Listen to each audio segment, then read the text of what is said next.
नमस्कार मंडळी, स्वागत आहे तुमचं अतुल क्रिएशन्स रांगोळी या यूट्यूब चॅनलवर। तर तुम्ही मागील भागामध्ये पाहिलं असेल की आपण गोपद्म असू दे किंवा केंद्रवर्धिनी याच्या कॉम्बिनेशनने आपण सुंदर अशी फ्री हँड डिझाईन तयार केली होती। तुम्हाला प्रत्येक रांगोळीमध्ये दिवा, पंती हे चिन्ह भरपूर ठिकाणी काढावे लागतात। तर आज आपण या भागामध्ये बघणार आहे की दिवा किंवा पंती आपण कशी काढायचे। हा आहे आपला चौथा भाग। याच्यामध्ये आपण बघणार आहे की दिवा आणि पंती आपण कशी काढायचे। चला तर मग बघूया। मी तुम्हाला आधी सांगितलं होतं की आपल्या या 5 बोटातून आपली रांगोळी पडली पाहिजे।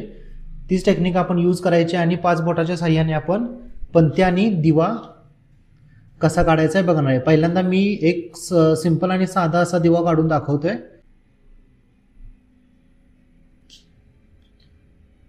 पहिल्यांदा मी अर्धाकृती वर्तुळ काढून घेतलंय। त्याच्यावर मला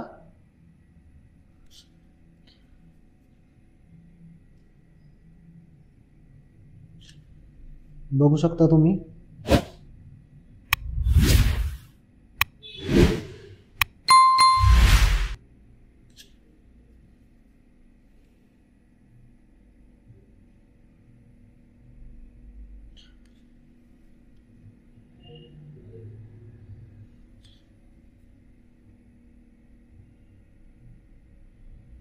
हा आपला खूप साधा आणि सोपा, तुम्हाला सोपा पडेल असा दिवा आपण काढलेला आहे। त्याच्यानंतर आपण काय केलंय की हा जी ही वात आहे ती एका बाजून काढली। आता आपण आणखी काढणार आहे, त्याची वात आपण मधून सेंटरवरून काढणार आहे। त्यासाठी पण आपण यूज करणार आहे पहिल्यांदा अर्धाकृती वर्तुळ,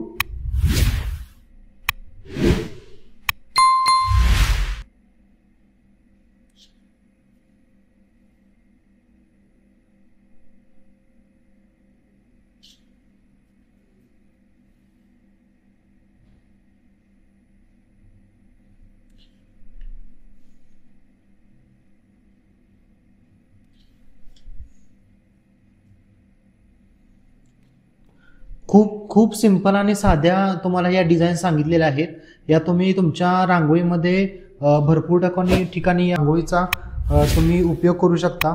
या 2 डिझाईन झाल्यानंतर आपण आणखी एक डिझाईन रेखाटतोय। तुम्हाला आणखी एक नवीन डिझाईन करून दाखवतो।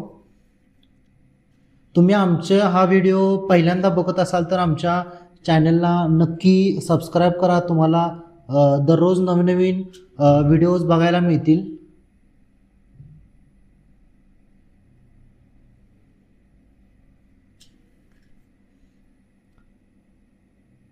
काम करताना खूप नाजूक काम करायचंय, सर्वांनी लक्षात ठेवा।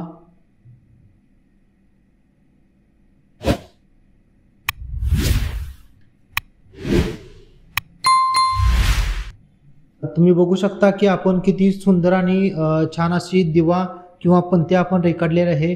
तुम्ही तुमच्या या दिवाळीच्या सणामध्ये तुम्ही घरासमोर रांगोळी काढत असाल तर त्याच्यामध्ये या दिवा आणि पंतीचा तुम्ही उपयोग करू शकता। तुम्ही जर आमच्या चॅनलला नवीन असाल तर नक्की आमच्या चॅनलला सबस्क्राईब करायला विसरू नका आणि भरपूर लोकांपर्यंत हा व्हिडिओ शेअर करा।